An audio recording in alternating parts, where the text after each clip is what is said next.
Thank you, Jill. Okay, good morning, everyone, and welcome to yet another virtual meeting of Heritage Oakville.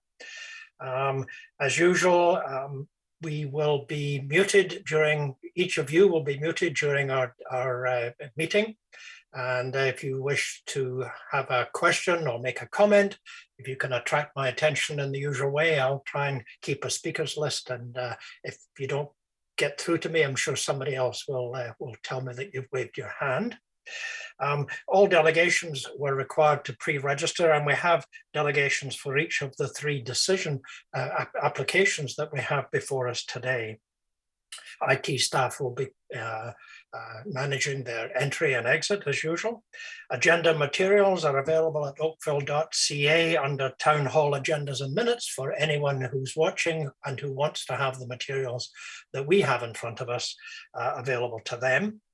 I would remind everybody that we are an advisory committee and that any recommendations that we make will go to Planning and Development Council at its meeting on Monday, April the 4th, 2022 at 6:30 p.m.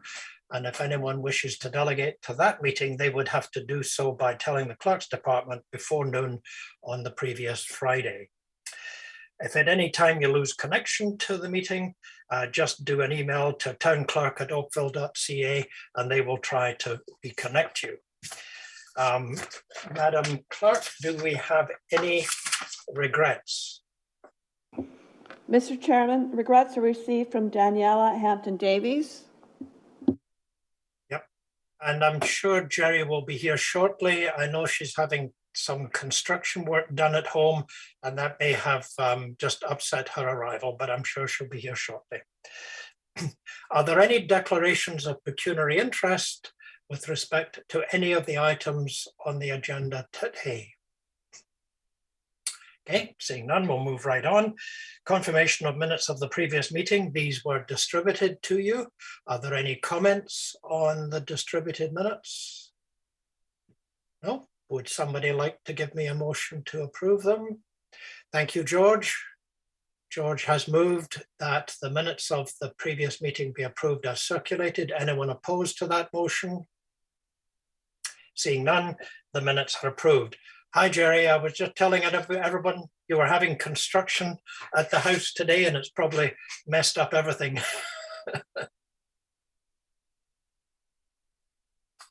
Thank you, Mr. Chair. Correct. Yes, okay. Right. Okay. So on to our first discussion item, item 4.1, which is a heritage permit application for 46 First Street. And I think that's David who's going to take us through that.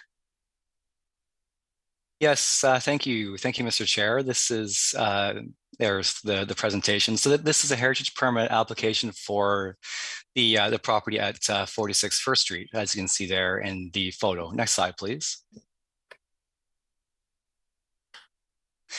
So the property is located on the west side of First Street, just south of Union Street, and is for the fourth property north of Lake Ontario. Next slide, please.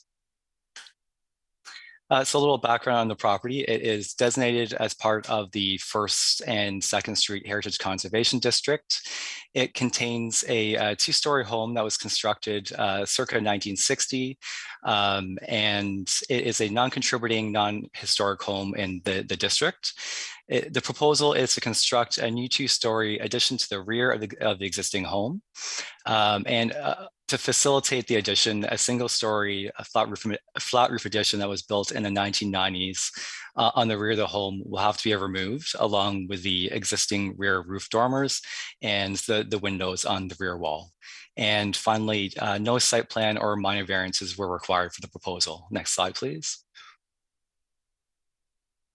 So here is the photo of the front of the home, and this will remain untouched. So the addition is fully on the back of the home. Next slide, please.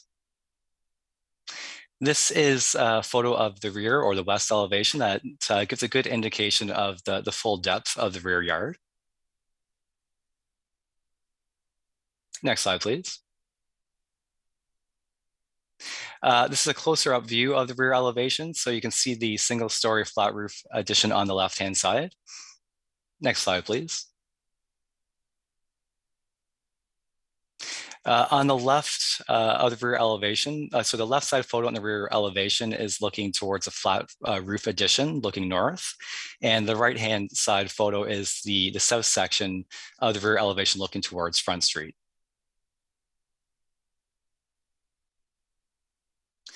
On the left-hand side is a view of the south portion of the front elevation from First Street. And on the right-hand side is a view looking northwest towards the subject property from the perspective of the front gate of the Remain estate, which is located to the south of the subject property. Oh, I see Brenda's got a question. Thank you, David. I just think we're a few pictures behind you on the presentation. Oh, okay. I'm just going to comment on that too. Oh, right. Okay. Yeah, my mistake. There we go. Oh, okay. So I can back up if you like. No, keep going. Just one more slide. Perfect. That's great. So I'll just continue here. So the left-hand side photo is the south portion of the front elevation from First Street. And on the right-hand side is the view looking towards the subject property from the gate at the Remain estate, which is located just to the south of the subject property. Next slide, please. And on the flip side, this is basically a view from the north of the subject property looking back south to the north elevation of the existing home on the left-hand side. And the photo on the right is showing the non-contributing home to the north. That's basically the garage that fronts onto onto First Street. So it gives you an indication of what you can see from the street towards the rear yard of the subject property. Next slide, please. Here is the site plan provided by the applicant. You can see the proposed addition that's highlighted there. So that is the total distance from the rear wall of the existing home to the rear property line is about 22 feet, or sorry, it's about 22 meters. The addition itself extends about 6.7 meters from the back of the existing home. And the addition is also inset from the side walls of the house by about 1 meter or 3.5 feet. Next slide, please. So here's a rear elevation of the proposed addition. As you can see, it's quite a bit lower and contained within the existing roof and house envelope, with the exception of a small corner section on the north end of the addition and a very small portion of the proposed dormer on the south end. The form of the addition is broken up into 3 main sections. It's articulated with a slight projection of the second story middle section above and in front of the adjacent roof and wall sections, rather than being designed as a single mass. The walls are intended to be clad in stucco to blend in with the darker shade of the home's existing cedar shingle roof and walls. And the second story on the north end of the rear addition will be clad in horizontal wood siding. Next slide, please. So here is the south elevation. So it has a sloped roof with dormer that is integrated perpendicular to the existing home roof. The addition's roof will be clad with cedar shingles similar to the existing home, while the dormer is clad with wood siding. The ground story will be clad with stucco similar to the rear elevation. And the taller portion of the addition shown above the dormer is the middle section of the proposed addition. Next slide, please. This is the north elevation. It shows the addition integrated with existing home through a section with a sloped roof with cedar shingles, similar to the south elevation. The ground story is also clad with stucco and has a small projection in the middle, which is meant for a fireplace. And the top portion of the rear section has horizontal wood siding that wraps around from the rear elevation. Next slide, please. So here will be a series of colored perspective drawings of the home. So the colors may not be exactly representative of the home. The existing home is a little bit more gray. It's less brown than shown here, and a little bit darker. But the proposed colors of the addition's cladding will be is intended to be more of a mid-tone with the intent of the color to blend with the existing home as much as possible. And just to note that staff have recommended a condition to this application for the details on the final cladding material to be provided to staff for final approval. So this is obviously the front of the home, showing from this viewpoint that the addition cannot be seen from the street. Next slide, please. This is the southeast perspective view. On the lower left is a photo from the street in front of the neighboring property to the south, which is the Remain Estate, and looking towards the south elevation of 46 First Street. So as you can see with the vegetation in the lower photo, it's not a clear view towards the home at 46 First Street. Next slide, please. This is the south perspective view. Next slide, please. This is the rear or the west perspective. Next slide, please. The northwest perspective view. Next slide, please. And the north perspective view. Next slide, please. This is a view of the northeast perspective with a photo on the lower right, taken from approximately the same angle, to give a good idea of how much you can see from the street from the north of the subject property. Next slide, please. So in terms of the heritage assessment, the scale of addition is appropriate to the existing home, is clearly lower than the existing roof line and preserves the form of the home's existing hip roof. The addition is also inset from the north and south side walls of the existing home, so has a longer side yard setback than the existing home to the properties on the north and the south side. The mass of the addition will not be easily visible from the street. It will only be visible from very select angles, which we just had an idea of from the north and the south of the property. However, these views will be very limited and mitigated by the addition's inset siding and the inwardly sloped roof lines on the addition's north and south sides. And this helps to reduce the mass that can be seen from the public realm. So as a result, the addition will not have a negative impact on the HCD or neighboring properties. The addition will not overwhelm or compete with views from the street towards the Remain Estate on the south side, and it has ample separation from the real property line, which is about 29 meters. The addition has a contemporary aesthetic and form that is distinguishable as an addition to the existing home, but is also balanced through the use of traditional materials, including cedar roof shingles, stucco cladding, horizontal wood siding, and aluminum clad wood windows, which are common materials in the HCD. The choice of traditional materials and mid-tone color will help to integrate the addition with the existing home. The proposed windows on the south and rear elevations have a simple contemporary appearance that maintains a similar proportion of window to solid wall space as the existing home on the south elevation. And on the rear elevation, the sets of windows are separated horizontally and vertically by wall space, which helps to visually break up the building mass into sections and into 3 bays. The more contemporary form and flat roof portions of the addition are visible mostly on the rearmost portion, which faces the rear yard. And the addition is effectively integrated to the existing home through a more traditional sloped roof section that is visible from the north and south elevations of the addition. And finally, since the home is non-contributing, there are no concerns with the removal of the existing single-story addition at the back or the rear roof dormers and windows. Next slide, please. So in terms of the staff recommendation, it is for the heritage permit application to be approved, subject to the final material details for the cladding, windows, and doors be submitted to staff for final approval, and that the permit expire 2 years after approval by council.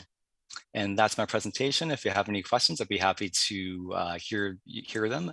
And I believe the architect, Gus Ricci, and the homeowners may be on the line, but I'm not totally sure, but they were planning on attending. Hey, David, thank you very much. Good presentation. Kathy, did you have a question? Thank you, Mr. Chair. Yes, I do.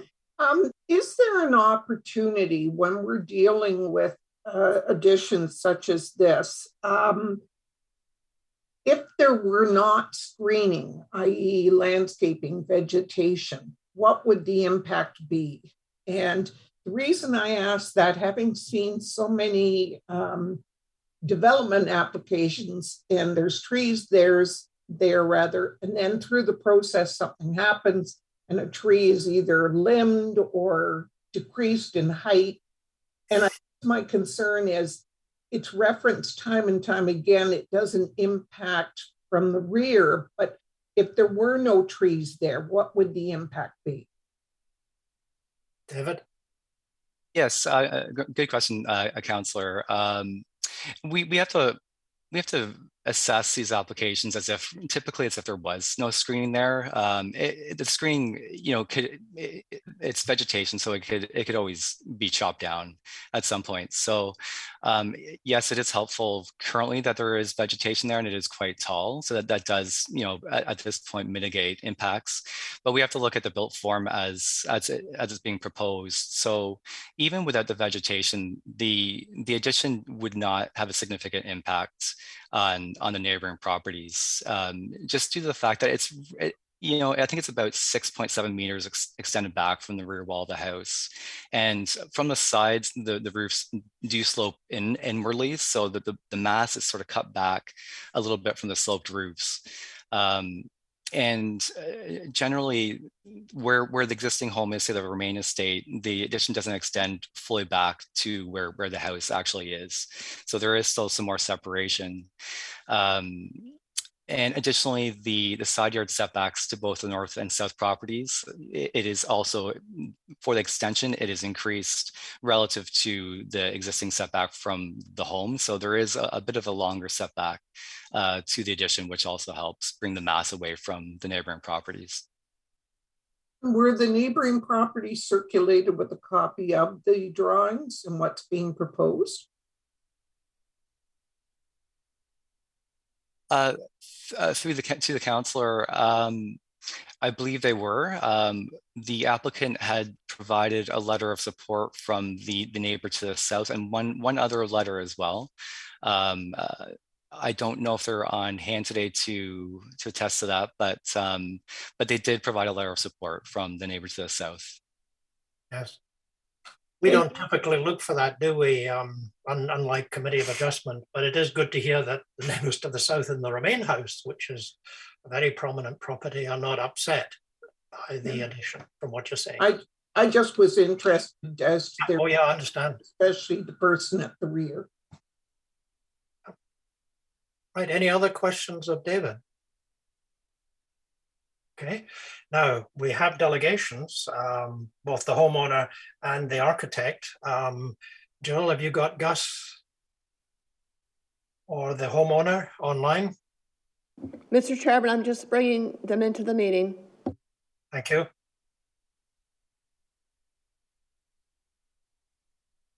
I can see your box, Gus. You're currently muted.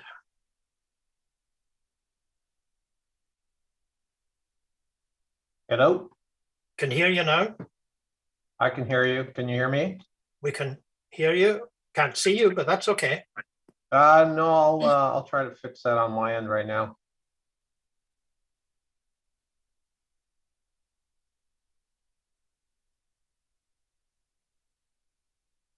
Can you see me now?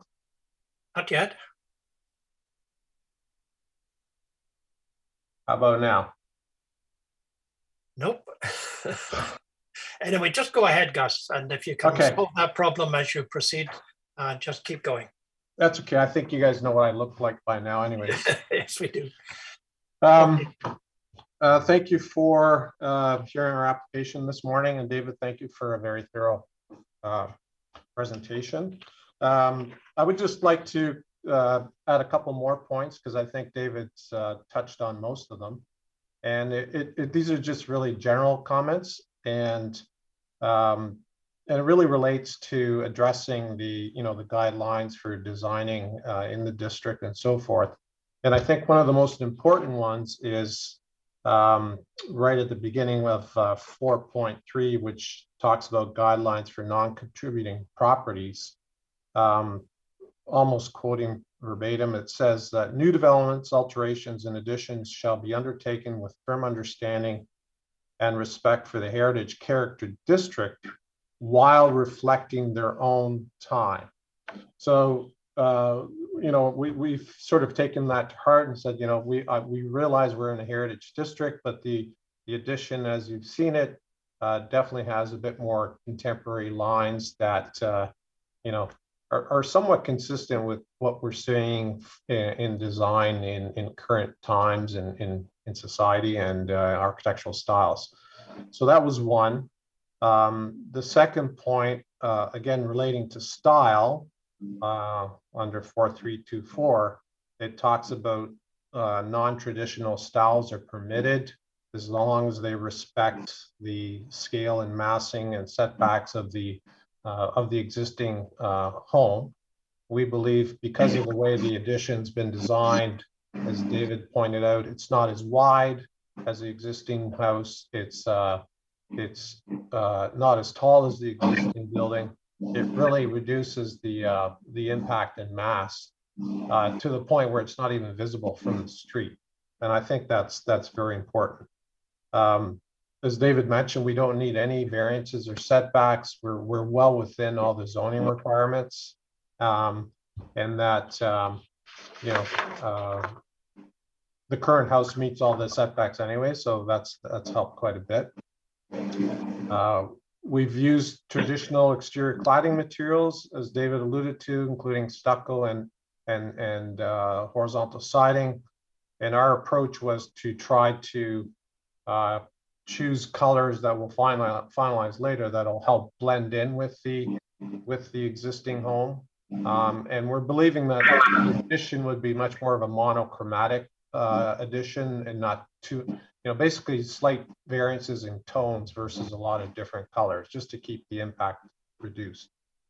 And just to finalize, I'd like the committee to know, and I think some of them do know, that there's been a lot of various revisions to the design from the very first concept you probably saw. We've been trying to work with committee and planning staff to get to a point that satisfies everybody's interest. And I think the current design does that quite well.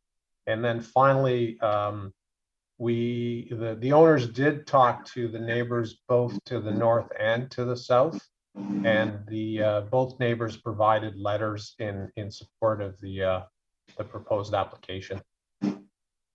Thank you. Okay, thank you, Gus. That's good to know, and it's good to know it didn't require any variances. Are there any questions? I think Mr. Molinar, you're on, but you're not muted. Could you mute yourself? I'm getting a bit of background noise from somewhere. Thank you. I don't know if it was from you, but it was coming from somewhere. Any questions of Gus at this point? Nope. Okay, good. Mr. Molinar, did you want to add anything to what Gus has said? Thank you, sir. Okay, good, thank you. Okay, so that's it now. We can see you now, Gus. Finally. Okay. So we're now confined to the board. Any comments or discussion on this application? Jerry? Thank you, Mr. Chair. Thank you, David. That was a really good presentation. And thank you, Gus, for the explanation.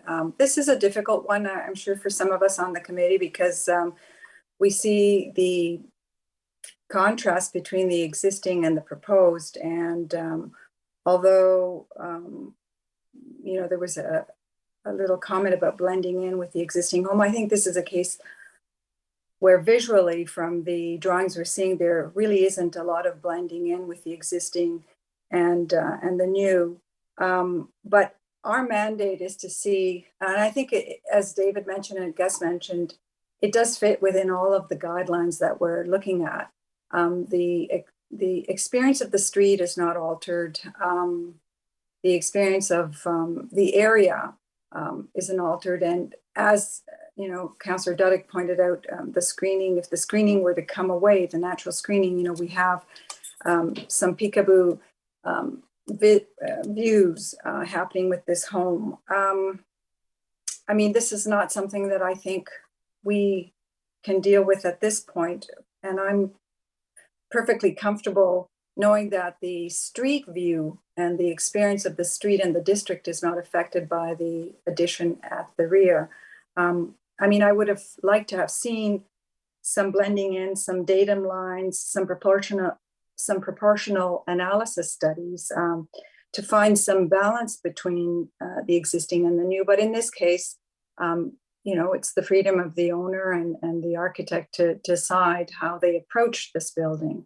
And although we're used to seeing, you know, the more of a relationship and a dialogue between new and existing, it really doesn't happen in the way that we're used to seeing it here.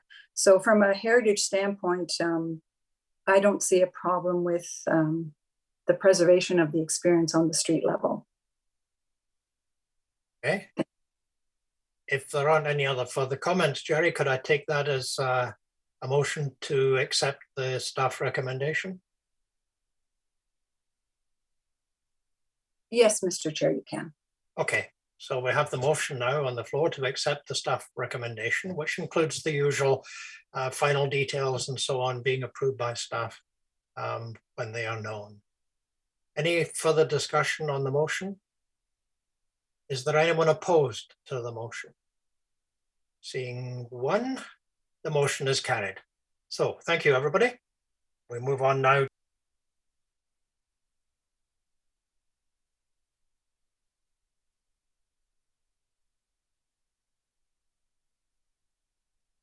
Drew, I think you're muted.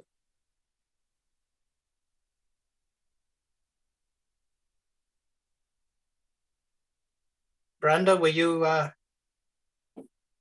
was just saying you're muted, Mr. Chair. Thank you. Yes, it's habit. I've just hit the mouse at the wrong time.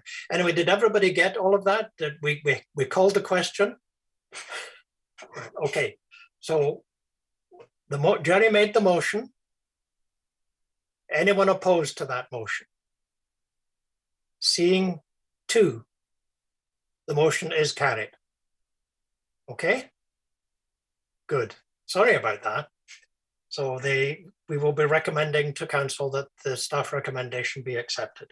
Okay, so now we'll move on to 4.2, which is a heritage permit application for 415 Trafalgar Road. And now that's David again. And I should say, David, were you in on this one from the beginning? I think you were. I was not in on this one from the beginning. Initially, it was Carolyn's application, but I helped take it over sort of the last few weeks. Yeah, because I should just tell everyone that a couple of weeks ago when we were going through a period of snow and then thaw and icing, Carolyn had a fall at home in the backyard and she thought it'd be okay falling backwards into a snowbank, but in fact the snowbank was a block of ice. So she's suffering from concussion. And she's at home right now and making a recovery, but you've got to be careful with these things, and handling screens is not easy for her. So that means that Sue and David are having to pick up a bit of the slack. So I just wanted to let you know that David came into this one and also in the next one that he'll be presenting on King Street. David has had to pinch hit with some help from Carolyn, I'm sure, on the phone, but she's not really good handling screens. So anyway, David, off you go and take us through this one. Okay, thank you, Mr. Chair. So as you can see, this is a photo of the property at 415 Trafalgar Road. That's the existing home on the property. And this is a heritage permit application for the removal of this home and the rear detached garage to build a new two-story home with a small attached garage. Next slide, please. The property is located on the east side of Trafalgar Road, just south of Englehart Street and north of Spruce Street. Next slide, please. And it is designated under Part 5 of the Heritage Act as part of the Trafalgar Road Heritage Conservation District. The home that you saw in the photo it's a post-war concrete block bungalow, stucco clad with some stone veneer on the foundation wall. The rear part of the home is clad with vinyl siding, as you'll see in a second. There's a detached garage in the northeast corner of the property that is estimated to have been constructed in the mid to late 20th century. And again, the proposal is to remove the home and the garage and to construct a new home. And to mention that no site plan or minor variances were required to facilitate this proposal. Next slide, please. So here is a photo of the front of the existing home. Next slide, please. This is a photo of the front and the south side elevation looking onto the side yard. Next slide, please. This is the north elevation of the home where you can see some of the vinyl siding and the concrete block foundation. Next slide, please. The rear of the home. Next slide, please. This is the south elevation of the detached garage on the left-hand side and the front on the right. Next slide, please. This is a site plan that was submitted with the application. So note that the front yard setback is in line with the neighboring properties and essentially matches the existing front yard setback of the existing home. The attached garage on the new home, on the proposed home, is on the north end of the home on the left-hand side of the site plan. And it is set back from the front wall of the home by 1.7 meters. So it is set back, substantially from the front wall. Next slide, please. This is the streetscape drawing that shows how the proposed house, which is in the middle, fits into the existing context on the east side of Trafalgar Road. You can see that the height is comparable to the other two-story homes in the area. And the fenestration pattern and street-facing front entry is defined by a porch, is similar to adjacent homes, and the proposed modified hip and valley roof with a front gable is compatible with the surrounding homes as well. Next slide, please. This is the front elevation of the proposed two-story home. The garage width is limited to fit a single car. The windows will be aluminum-clad wood sash windows with light gray trim. There is wood trim at the house's corners and within the front gable to visually break up the wall space in this area, and also around the ground story windows, which helps to create the appearance of a bay window. And the house will be clad with gray wood siding, and the applicant has also noted that they're planning to add plantings on the right side of the porch and beneath the ground story windows. Next slide, please. So this is a south elevation, and it largely continues the same material treatment as the front elevation and has varied roof lines. So very simple treatment on the north side, or sorry, the south side. Next slide, please. And here is the north elevation. Again, it continues the same treatment in terms of materiality, very simple appearance, and consistent with the south elevation. Next slide, please. This is the rear elevation or the east elevation. It's very similar to the front elevation in terms of the materials proposed, the proportion of wall to window and door opening space, and its roof lines. Next slide, please.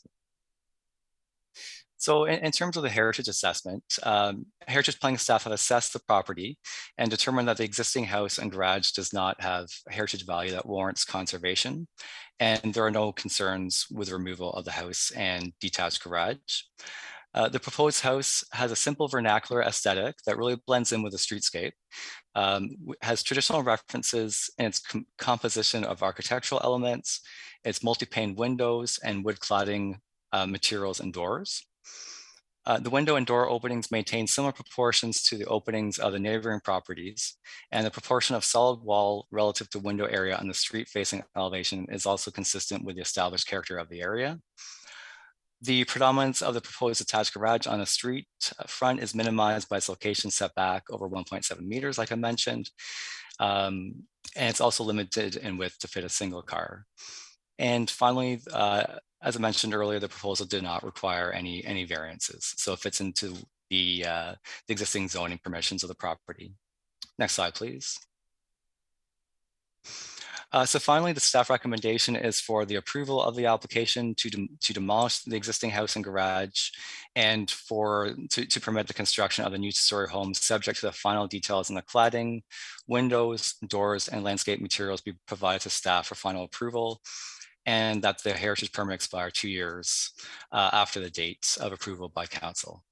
And that's the presentation. I'll be happy to answer any questions. I believe the owners are also on hand to answer any questions you may have. Good, thank you, David. Today's been a day of technical issues with the earlier sound and then me muting myself.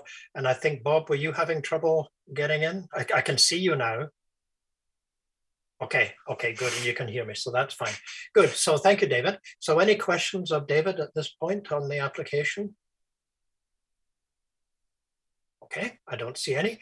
Jill, you have, I think there's the homeowners and their designers I think are listed as delegates. I can see Victor his box has appeared. You're still muted, Victor. Okay, you're unmuted now. Still, I can't hear you. Good afternoon or good morning, everyone. Yes, good morning, Victor. So do you want to add anything to David's presentation? I don't have very much to add. I think David did an excellent job in describing the proposed house. I'll be happy to answer any questions that you may have. Okay. Are there any questions of Victor from the committee? Okay, I don't see any. Okay, Victor. Did the homeowner want to add anything? Don't have to, but just if you do, this would be your time to do it. Nope, we're okay. I think David did a good job providing the overview. Super. Thank you, Mitchell. Right. So we're now confined to the board. What questions or comments would people like to discuss at this point? Okay. Well, Jerry? No, Mr. Chair, I'm not going to pass the motion. I'll let some of my fellow committee members do that this time. I just wanted to say that these two projects are in those shades of the shaded area where we really are thankful for our democratic process, because I think that many of us see a subjectivity in terms of the design eye and what we think is Oakville vernacular, Oakville heritage. And I think these two presentations today really challenge that for us. But when we step back and look at what our mandate is, they tick the boxes, and we have to allow for that democratic process to play out. And I have to say that both of these projects today that I've seen have been a little difficult for me from a heritage perspective and a heritage, a sympathetic heritage element, because I think they challenge us, and they let us see that everybody has an interpretation. And in this particular case, with this one, I look at it and say, what distinguishes this from being built in an Oakville Heritage District versus being built anywhere else in Canada or elsewhere. And I can't say that I see many things that would distinguish it or make it compatible necessarily aesthetically. But aesthetic compatibility is not something that has been defined really well for us to be able to say, this fits and this doesn't. So I do think that David has done a really good job of presenting these last two projects. And we understand that there's been a lot of back and forth with these projects. And so what we have here is a negotiated compromise. So I share with my fellow committee members the difficulty in seeing these past two projects presented today. Thank you, Mr. Chair. Thank you, Jerry, for your comments. Anyone else wish to say anything? George?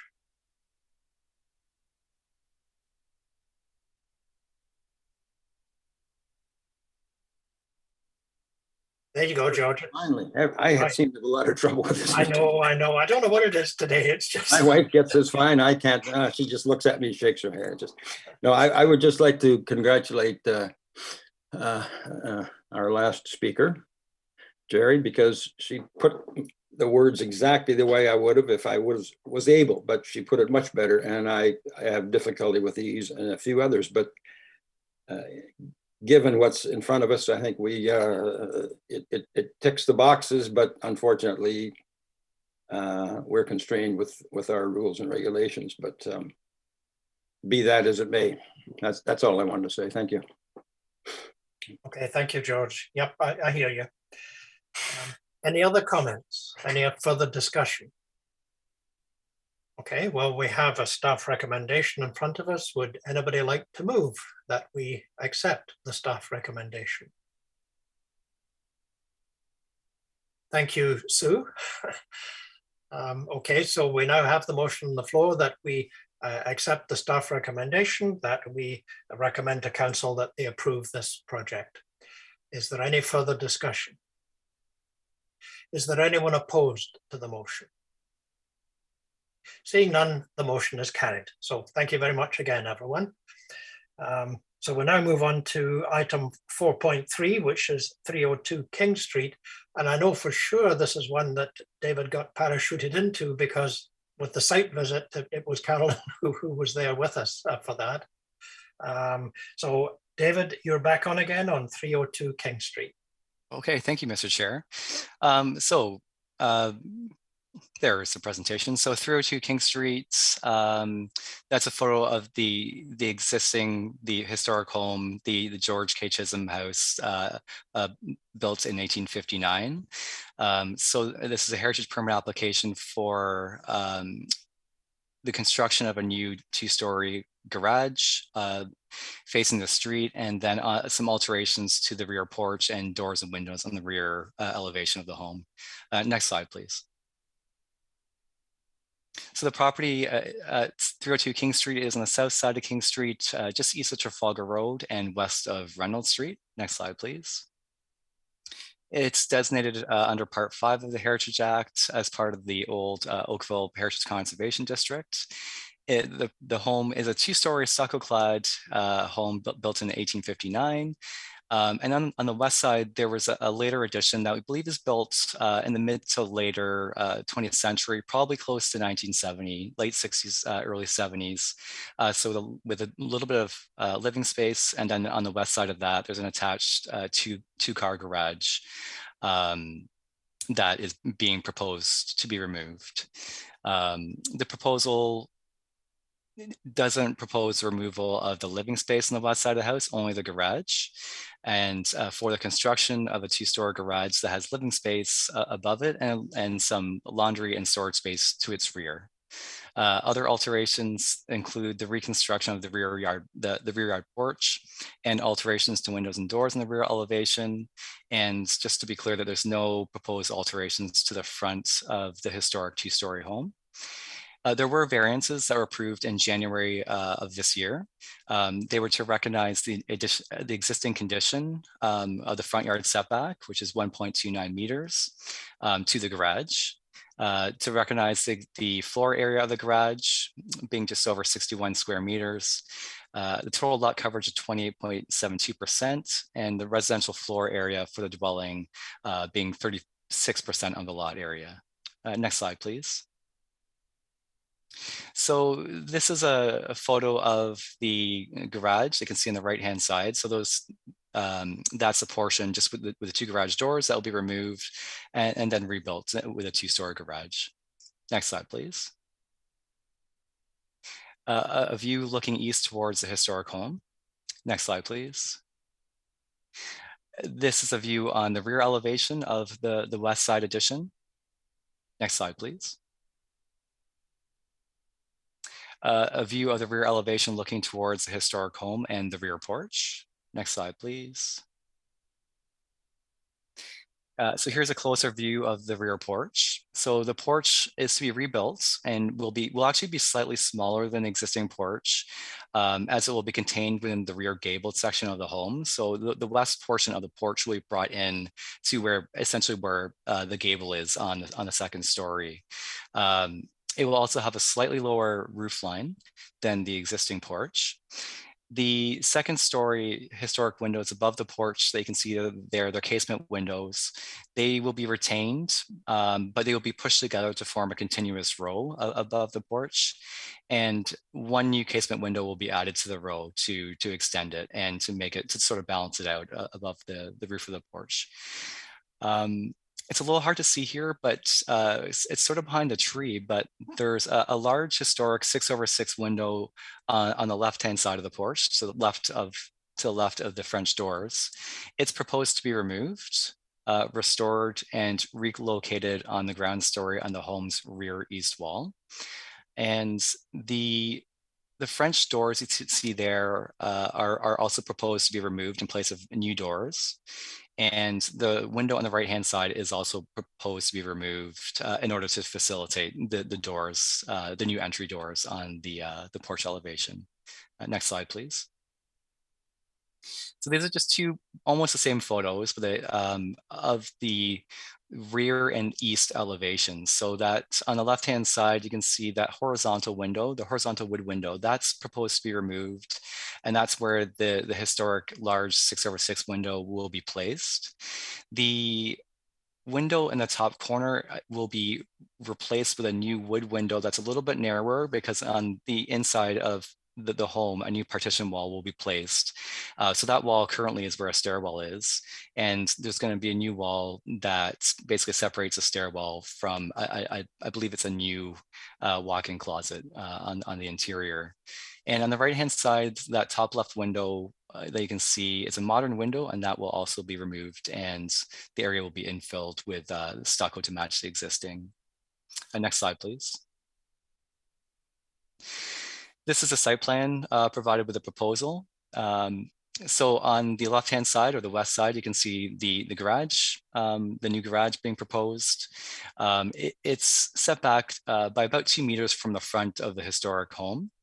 And the west wall of the proposed garage will have a 4-meter setback from the side property line. So it's significantly separated from the neighboring property on the west. Next slide, please. This is a ground floor plan showing the area where work is being proposed by the highlighted sections. So on the left-hand side, you can see the proposed porch that is proposed with a new raised planter bed that basically defines the rear edge of the porch. And on the right-hand side, the garage with a storage and laundry space to the rear of the garage. Next slide, please. The second floor plan, so it shows the porch roof on the left-hand side, and then the living space above the garage on the right-hand side. Next slide, please. So as mentioned, the 2-story historic home and the single-story living space portion of the addition will remain unchanged. So on the north elevation at the top of this slide, you can see the proposed garage on the right-hand side. It has a front gable roof centered by wood sash windows with simulated divided lights, wood garage doors, and cedar shingle siding. The height of the garage is slightly higher than the 2-story home, as the historic home has very low second-story ceilings, and it's essentially, it is 2 stories, but it almost reads as if it was a 1.5-story home, because it isn't that tall. But the master garage will be separated from the home by the single-story addition that will remain in place. And on the lower part of the slide, you can see the west elevation will have a dormer and similar style windows, doors, and cladding as the front elevation. Next slide, please. So the rear of the proposed garage is on the left-hand side of the top of the slide. You can see that the rear windows have a similar divided light sash profile as the home's existing windows. The existing non-heritage windows and doors on the middle portion of the single-story addition will be replaced with new slider doors and a window. The porch on the right-hand side will be rebuilt with a slightly lower roof line, as I mentioned, and as mentioned, also a little bit of a smaller footprint on the west side. And the back edge of the porch is going to be defined by a raised planter bed and plantings. The existing French doors, like I mentioned, will be removed. So those are the porch doors. They'll be removed and replaced with new slider doors. And again, the large 6/6 window that you can see referenced there, it will be restored, relocated to the east side of the rear elevation. And again, the wood casement windows you can see there just above the porch on the rear elevation will be, basically just pushed together to form that continuous row that's balances the in the middle of the gable roof. And yeah, and I think that's about it on the east elevation. You can see there the image of the more vertically oriented 6/6 historic window installed on that elevation, and above it, the more modern window being replaced and infilled. And to the right of that window, the more narrow window that will be in the home's stairwell area. So just a little bit more narrow than the current wood window that's in place. Next slide, please. So in terms of the heritage assessments, the existing garage to be removed is a non-historic portion of the home, as it was added in the mid to late 20th century. The proposed garage will maintain the same front and side yard setbacks and width as the existing garage. So from the street, there's essentially no change from its siding point of view, only its height. Its scale and height and mass is compatible with the original home and neighboring properties. So given the ample separation from the two-story historic home and it's the longer front yard setback relative to the home, the new garage will not compete or overwhelm the original house. The garage has a simple traditional form that's compatible and distinguishable from the original house. It has divided light wood sash windows that read from the historic windows on the house.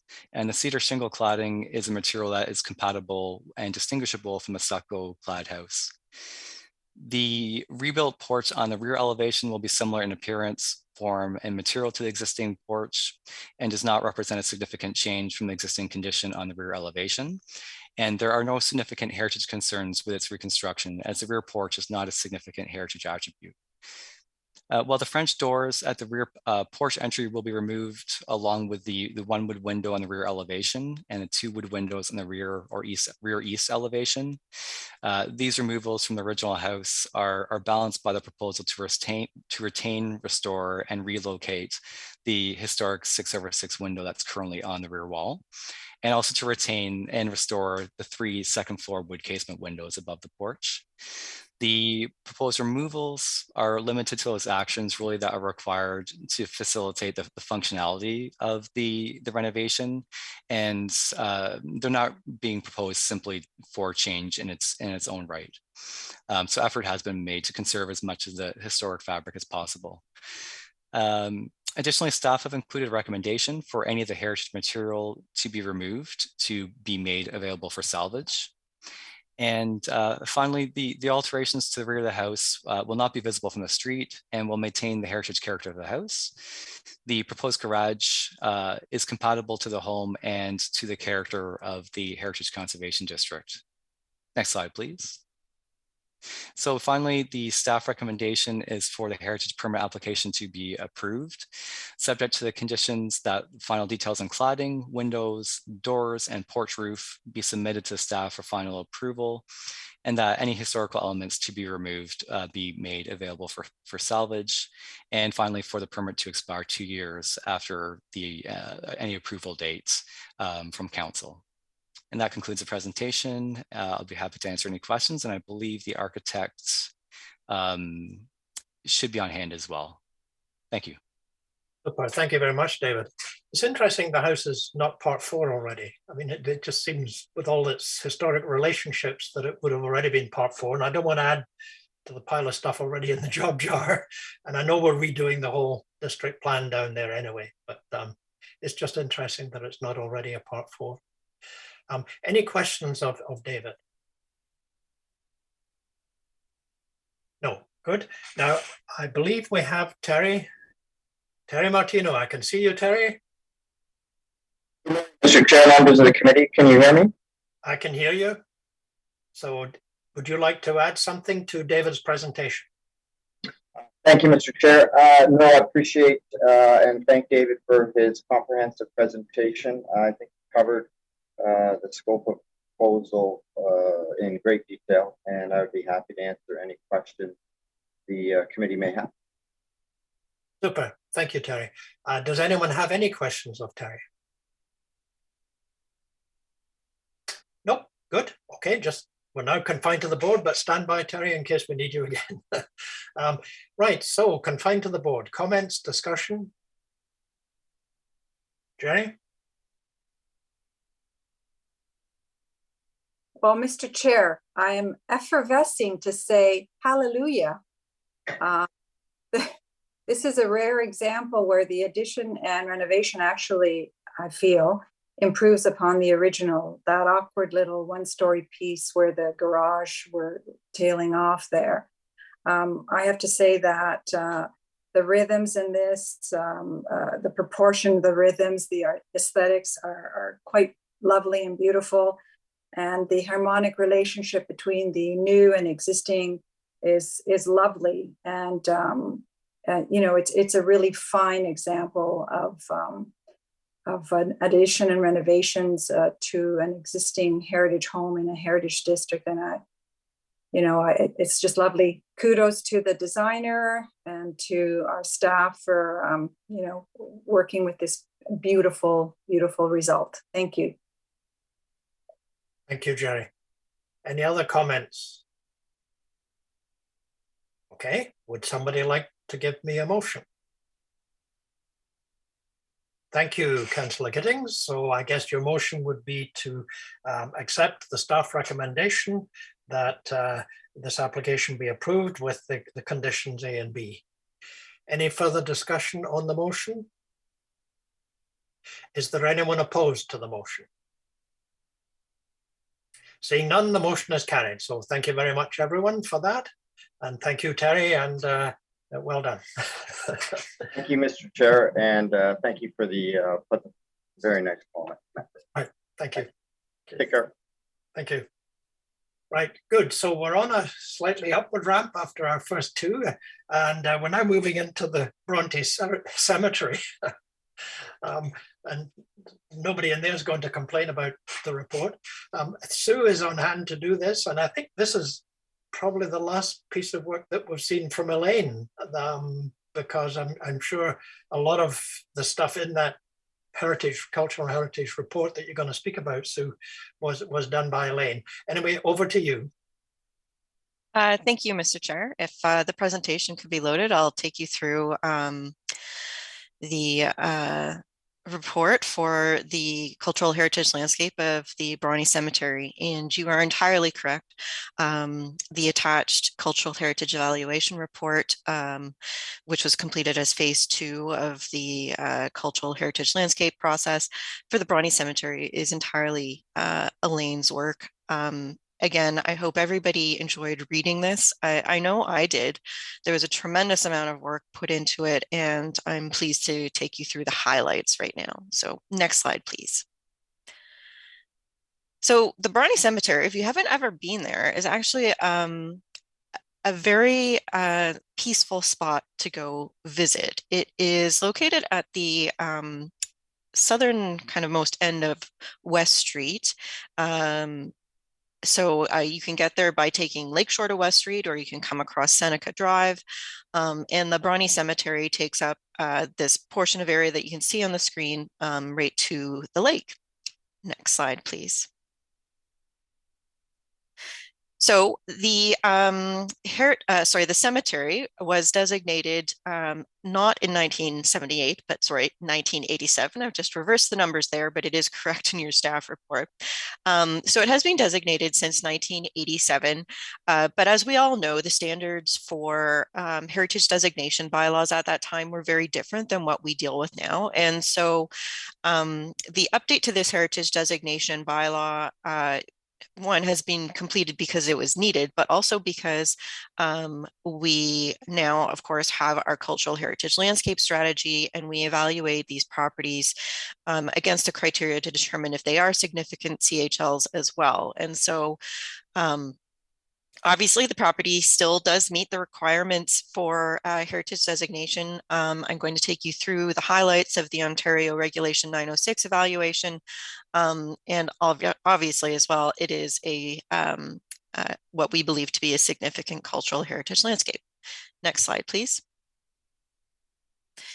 So I'll give you just the highlights of the planning policy and framework, because those of you who've been on this committee for a few years have seen all of the different types of legislation that we apply to cultural heritage landscapes, not just the Ontario Heritage Act, but we use provisions from the Planning Act and the provincial policy statement as well as the town's own documents. And so the Bronte Cemetery was identified in the cultural heritage landscape strategy in the first process when we were undertaking the inventory back in 2016, I guess. And it was identified as a property of medium priority. And that was simply because the bylaw didn't contain very much information. Bylaw 1987 met the requirements at that time, but it did not meet the current requirements of the Ontario Heritage Act.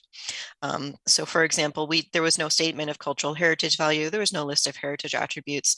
And as this is a town-owned property, we felt it was a good one to move forward with. And planning services staff have been working with staff from our cemeteries department as well as they move forward with the research on this project. Next slide, please. So the report that Elaine has written for us contains a lot of information about the type of cultural heritage landscape that this is. It's an organically evolved in the subcategory of relict cemeteries, of relict, meaning that the evolution of the site is no longer continuing. So if you'll remember when we looked, for example, at the NOC 16 cultural heritage landscape, which contains both a church and a cemetery, that cemetery is still active and they are accepting burial applications. And that was an organically evolved continuing cultural heritage landscape. So here we have an example of a relict cemetery because there are no longer new burials being accepted into the site. And so the report goes through the three categories that are required for Ontario Regulation 906, which is design or physical value, historic or associative value, and contextual value. And as you can see, the property certainly meets all of those requirements quite strongly. The design and physical value for its collection of early and representative markers and monuments in a variety of materials and styles, and we'll look at a couple of pictures of those in a second. And for its natural heritage features, including the large mature trees that dot the site throughout the open lawns, and then the slope that overlooks Lake Ontario. It, of course, has associative and historic value because it is one of the earliest cemeteries in Trafalgar Township, and it's the burial site of many of Brony Village's earliest settler families, including some of the area's earliest Black settlers. And I would say that Elaine did an absolutely fantastic job on the historic research for this particular section, including going into quite a bit of detail about a number of the families who were important in settling the Brony area, going to the extent of having interviews with remaining family members, both in the area and who have moved away, and taking advantage of some of the contacts that were provided from the Brony Historical Society, who we thank for their assistance, and also contacts that we've made through the Burnett Park plaque project that celebrates Oakville's Black history, and being able to talk to the descendants of Jeremiah Adams as well, who was one of the area's most prominent Black settlers. The contextual value of the cemetery, it certainly defines, maintains, and supports the historic character of the area. This little section of Brony contains a mixture of kind of older homes and newer homes, but the streetscape is very much a very calm and relaxing place. It is certainly considered a landmark within Brony itself, although it is kind of tucked away at the end of this street. Next slide, please. And so I'm just going to take you through a couple of the photos and images that were included in the evaluation report. So this is one of the first, I think, early images where you can actually see part of the cemetery. You can see that headstone in the very corner of the slide. As well, we've got a selection of one of the historic maps from the area below that show the graveyard being plotted on the map. Next slide, please. And so these are actually a few of the notable families. I believe the stone that looks to be almost blank on the left-hand side, that is the earliest burial in the cemetery. And as well, then we've got the stone for Jeremiah Adams, who I've already noted. Next slide, please. And then the report also contains an interesting discussion about the symbolism and the images used on a number of the stones in the area, as well as the shape of the stones themselves, the materials that have been used, and how those have changed over the years. And so this is just a selection of some of the images and iconography that's used on the stones and monuments in the Bronte Cemetery, from the clasping of hands, the weeping willows that are more kind of typical historic images, to in the lower left-hand screen, an image of a fishing boat, which certainly has a lot of significance to Bronte Village's fishing history. Next slide, please. In terms of the landscape, again, if you haven't been there, I'd encourage you to go and walk the site. The view out to the lake is beautiful, and there's also a town historic trail marker. So there's a plaque with some information about the site, and a bench, a couple of benches for viewing the landscape. It's a very peaceful setting, and the town has been working on maintaining the monuments and park features over the past few years. Cemetery staff have been incredibly helpful working on the research and assessment report, and I'm sure they will continue to be as we move forward into the next phases of the project as well. Next slide, please. If you've taken the time to read the report, or even just skimmed it, it's definitely quite obvious, I think, that the property is significant, and we're recommending that we move into phase 3 of the Cultural Heritage Landscape Strategy implementation, because that would allow us to create a new designation bylaw for the property that meets the requirements of the new Ontario Heritage Act, and then also creates a conservation plan so that the town can ensure that they manage change appropriately within the context of the cultural heritage landscape. Next slide, please. And so we are looking for the committee's endorsement of the draft report, and your support to let council know that we feel that the cemetery should be recognized as a significant cultural heritage landscape and moved into phase 3 to implement those protection measures that we've talked about. I am happy to answer any questions you might have. Excellent, Sue. Thank you very much indeed. It is wonderful to read those reports. Now, it's still a cemetery, presumably registered with the province and so on and so forth. The Cemeteries Board is a cemetery. And when we get into the development of the sort of management plan, would that include the possibility of perhaps, erecting a columbarium or opening it again in some way? Probably there's not much room to have burial plots, but there could be room for columbariums. Mr. Chair, I don't believe that that's the town's intention at this time. I think that any kind of disturbance of the land within the cemetery would be difficult to undertake, simply because some of the burial records probably aren't the greatest. it's my understanding that, you know, there certainly may be a couple of grave sites that were purchased and never filled, but it's not worth the chance. It's recognized mostly as a pioneer cemetery, and so any conservation plan in the future would be focusing more on conservation and restoration efforts to maintain the existing setting, maybe make some, you know, very small improvements to the park.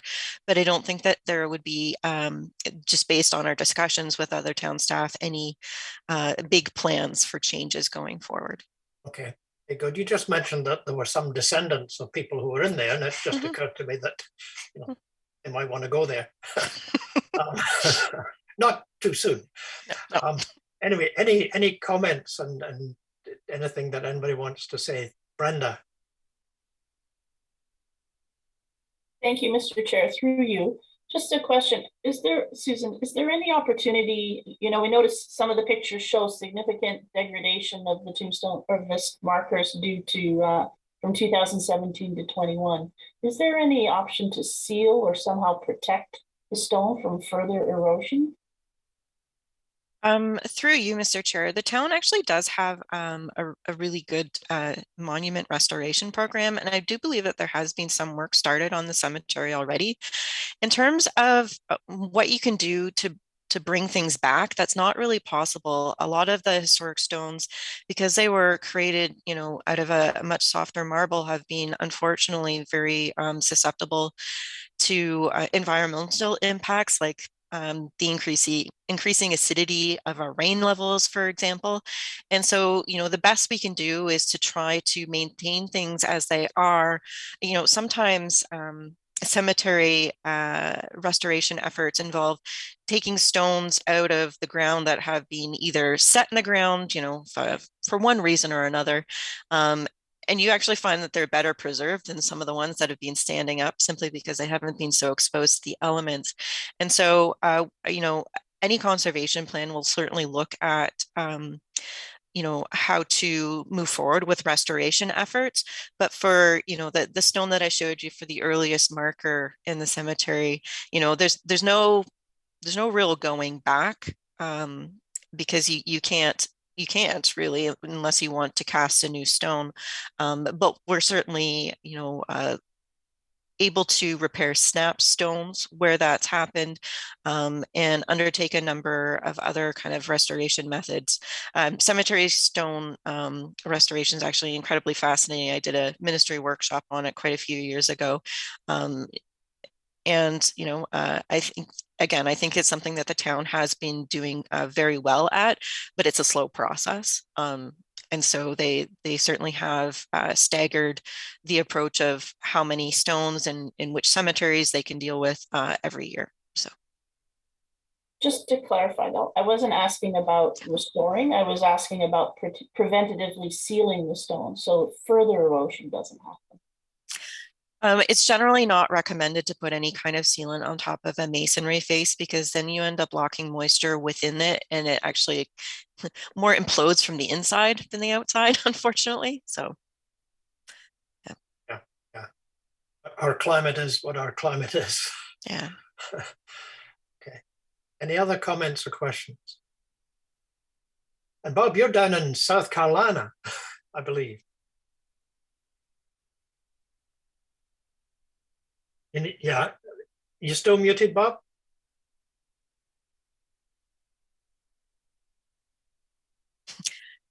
Just while Bob is figuring that out, I know that Councillor Duddick has her hand up to speak to, Mr. Chair. Okay. Thank you, Sue. Through you, Mr. Chair. Once Elaine has just blown us out of the water with the research provided through the course of this report. I especially love that newspaper article for the Adams family that referenced, and I thought it was my father who created the phase. We worked in those days. Young fellows nowadays don't know what work is. So obviously this is an ongoing pattern from one generation to the next. But I would also say that this ties in beautifully with the 104 Burnett, and it was yourself, Susan, who had been very instrumental in pushing forward the Black acknowledgement of the Underground Railroad and the monument that we have, or the designation plaque. And I understand there'll be more coming in the future, but it's just a lovely way of tying in from one side of the creek to the other, how one affects the other. And like I say, she's really done a great job. She'll be missed. Thanks. Mr. Chair, if I might, just to respond to the councillor, I 100% agree. We will miss Elaine tremendously, and you know, her research efforts in this final report that she's completed as part of her contract here. I was so pleased to actually share the contacts from the Burnett Park project. And, you know, I certainly thank, I believe it was Sharifa Harvey and Dallas Newby for sharing their family histories with us. You know, they went out of their way to take the time to help us, and we certainly appreciate that, as well as the other families that Elaine reached out to through the Brony Historical Society too. So thank you. That's great. Yes, Bob. Yes, you hear me now? Yes. Yeah, so yes, I'm down on Hilton Head Island with actually a bunch of tennis types from the Oakville Club, and I've been down here since January and back home in April. Oh, wonderful. It's a great place. Yeah, it is. I wouldn't have been here. Okay, that was good discussion. Maybe Bob from Hilton Head would like to move the motion that we recommend. We enthusiastically endorse the staff report and suggest to council that this go to phase 3 implementation. Okay, yes, Bob? yeah, absolutely. I'll make that recommendation. Super, thank you very much indeed. Okay, so there's the motion on the floor. Any further discussion on the motion? Anyone opposed to the motion? Seeing none, the motion is carried. So thank you very much, everybody, for that. There are no information items on our agenda today, and the date and time of our next meeting is April the 19th. It might still be a virtual meeting, and perhaps I'll get it right by then and when to mute and unmute. But you never know, we're getting closer to the time when we might actually be able to meet. And that would be nice, but I'm sure the town will be working on all kinds of protocols for that to happen. I think the virtual meeting process has worked for us pretty well. We've had a lot of work. We've got through all the applications. And I thank the staff for their support of all of this too, and the way they're doing the presentations.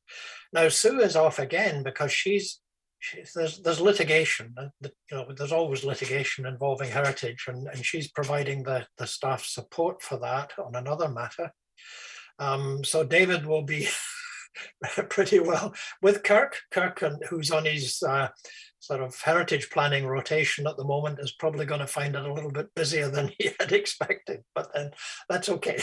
I'm sure you're up for it, Kirk. So anyway, I'd like to thank everybody again for their participation today and the gift of their time. And if there's a motion to adjourn.